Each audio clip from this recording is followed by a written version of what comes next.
Bonjour à tous. Alors, dans cette vidéo, je vais corriger les exercices 3, page 51, 40 et 52, page 54, pardon, donc sur les multiplications et les divisions de nombres relatifs.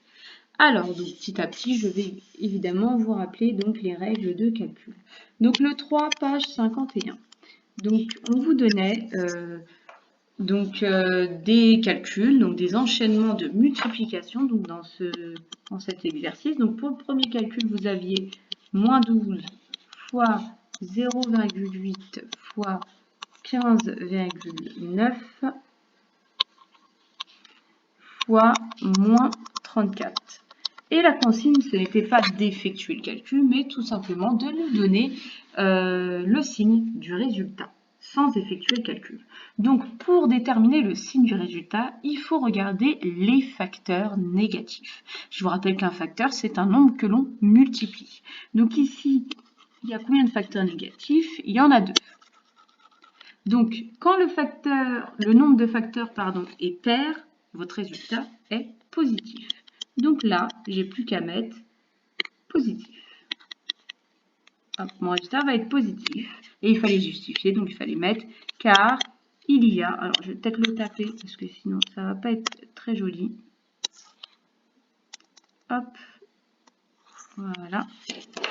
Car il y a un nombre pair de facteurs, excusez-moi, facteurs négatifs. Voilà. Alors, donc ça, c'était pour le H. Ensuite, on vous donnait le I. Alors, calcul I, vous aviez moins 3 fois moins 57 fois moins 0,6 fois 7 fois moins 4 fois moins 17. Donc, on vous demandait pareil de nous donner le signe du résultat et de nous dire pourquoi. Donc là, pareil, on va regarder donc les facteurs négatifs. Hop, je les surligne et après, on va les compter. 1, 2, 3, 4, 5. Il y en a 5. 5, c'est un nombre impair. Hop, donc mon résultat va être négatif. Donc si c'est pair, le résultat est positif. Si c'est impair, le résultat est négatif. Et je justifie car il y a un nombre impair de facteurs négatifs. Je fais toujours la même erreur. Facteurs négatifs. Voilà.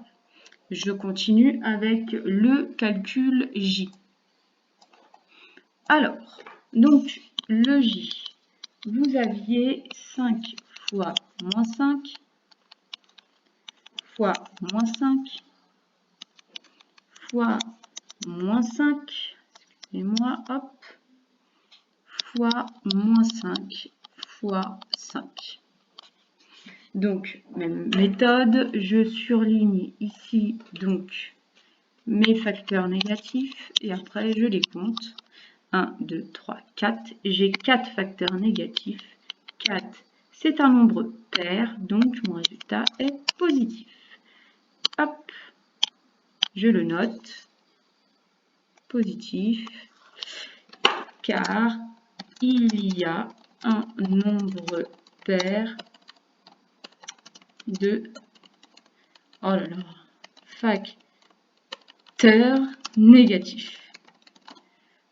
Bon, allez, dernier calcul, le calcul K, où on vous donnait moins 1 fois 12,8 fois moins 6 fois moins 84 fois 23. Alors faites bien attention au premier facteur, là vous avez toujours une petite tendance à, enfin très souvent en tout cas, une tendance à oublier qu'il y a un moins là à côté du signe égal. Vous ne le voyez pas toujours, donc faites bien attention. Donc là, il y avait 3 facteurs négatifs dans ce calcul. Hop, donc 3 c'est un nombre impair, le résultat est négatif. Donc voilà comment on détermine déjà le signe d'un produit. Donc, car il y a un nombre impair de facteurs si je mets pas de S, ça va pas le faire, négatif. Point. Négatif. Donc voilà pour cet exercice. Alors, exercice suivant, c'était le 40. Alors, cette fois-ci, on vous donnait des calculs assez longs. Mais la consigne, c'était déjà dans un premier temps de déterminer le signe, comme on vient de le faire dans l'exercice 3, page 51. Mais cette fois-ci, on vous donnait donc des longs calculs et il fallait les effectuer, ces calculs, mais astucieusement. Donc, je vais vous donner des petites astuces parce que les nombres, il ne faut pas les regrouper n'importe comment pour vous faciliter un petit peu la tâche. Alors, donc, on avait moins 4 fois moins 0,8 fois 6 fois moins 10 fois 25.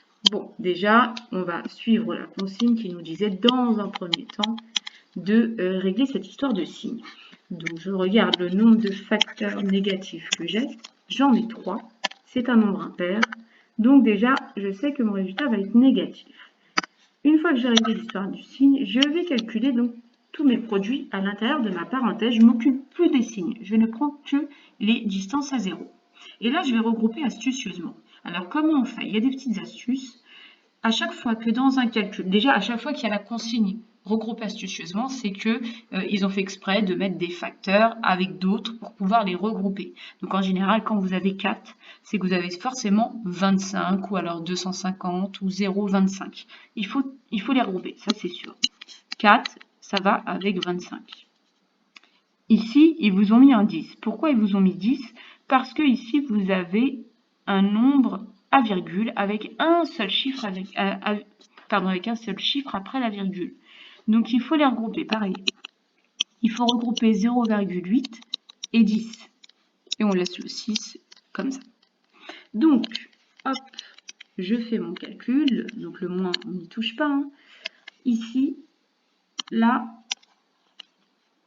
je vais calculer donc ces multiplications. 4 fois 25, ça fait 100. 0,8 fois 10, en fait, quand on multiplie par 10, on décale la virgule d'un cran, donc ça me fait 8. Et fois 6, je le mets là. Donc ici, qu'est-ce que ça va me donner? Ça va me faire 8 fois 6. Hop, 8 fois 6, c'est facile. 8 fois 6, ça fait 48. Et ensuite, je fais le calcul qu'il y a ici dans la parenthèse. Il suffit juste en fait de rajouter 2 zéros après le 48, ce qui me donne 4800. Voilà pour le premier calcul. Il y en avait 2. Donc je vais faire le deuxième. Pareil, on va essayer de regrouper astucieusement. Alors pour les astuces, bon, il n'y a pas de cours particulier où je vous donnerai des astuces. C'est juste à force de faire les calculs, au bout d'un moment, les astuces, on les connaît. Donc, hop, donc pour le deuxième calcul, le B, vous aviez 0,12 fois moins 2 fois moins 4 fois moins 5 fois moins 100. Donc pareil, je vais surligner les différents facteurs négatifs. J'en ai 4 ici. Donc 4, c'est un nombre. Excusez-moi. Donc 4, c'est un nombre pair. Donc mon résultat va être positif. Oula, je dis des bêtises, ça ne va pas être possible. Donc mon résultat sera positif. Alors, une fois que j'ai réglé l'histoire du signe, hop, je vais effectuer mon calcul dans la parenthèse en essayant de regrouper astucieusement. Alors, bon, ici, je vais laisser mon 4 là, d'accord? Et en fait, ce que je vais faire, c'est que je vais regrouper 2 et 5. Alors, 2, il faut toujours le regrouper soit avec les 5, soit avec les nombres 0,5. Par exemple, je sais pas moi, s'il y avait eu 2,5, 35,5, dès qu'il y a un 0,5 quelque part, vous le multipliez par 2, vous le regroupez avec le 2. Et enfin, je regroupe 0,12 avec 100. Pourquoi? Parce que ici, vous avez 12 centièmes, hein, d'accord? il y a deux chiffres après la virgule, c'est 12 centièmes. Vous le multipliez avec une centaine, ça va enlever la virgule. Donc, excusez-moi, je suis partie trop loin. Ici, je continue mon calcul. Alors, j'ai mis le plus ici, mais j'en ai pas besoin finalement. On ne met pas de plus devant un nombre positif. Donc, je ne vais plus mettre le signe. On sait que c'est positif. Alors, 2 fois 5, ça fait 10. 0,12 fois 100, et ben ça fait 12. Et puis après, bon là, je fais un peu comme je veux. Je pense que je vais plutôt faire... J'aurais pas dû les mettre comme ça. En fait, je pense que le plus intelligent, ça aurait été de faire ça. Excusez-moi. Et donc d'avoir le x4 ici. C'est plus facile de faire ça. Pourquoi? Parce que 12 fois 4, hop, si vous calculez, ça fait 48. C'est ça que je cherche. Hop, 48. Et 48 fois 10, et ben ça fait 480. Voilà pour cet exercice. Alors, maintenant, je vais faire l'exercice 52, page 54, sur les divisions. Et dans une autre vidéo, je ferai les enchaînements d'opérations avec des nombres relatifs. Donc, l'exercice 52, page 54, donc c'était des divisions. Donc, je vous rappelle la règle. Donc, si vous divisez deux nombres de même signe, hop, le résultat est positif. Hop, là. Donc, que ce soit deux nombres positifs ou deux nombres négatifs, le résultat il va être positif. Si vous faites une division d'un nombre positif par un négatif, le résultat est négatif. Et pareil, si c'est un négatif divisé par un positif, le résultat est négatif. Donc à partir du moment où c'est deux fois le même signe, c'est positif. Deux signes différents, c'est négatif. Donc ça, c'est une règle évidemment à connaître sur le bout des doigts. Donc maintenant, qu'est-ce que ça donne au niveau des calculs? Donc vous aviez ici moins 18 divisé par moins 3. Oups. Par moins 3. Donc là, le résultat est positif, parce qu'on a deux nombres négatifs. Et 18 divisé par 3, bah, ça fait 6. Ensuite, je continue, je vais faire le V ici. On ne va pas tous les faire, hein, parce que c'est tout le temps la même chose de toute façon. Moins 42 divisé... Moins 42 divisé par moins 6. Pareil, hein, les nombres ont le même signe, donc le résultat va être positif.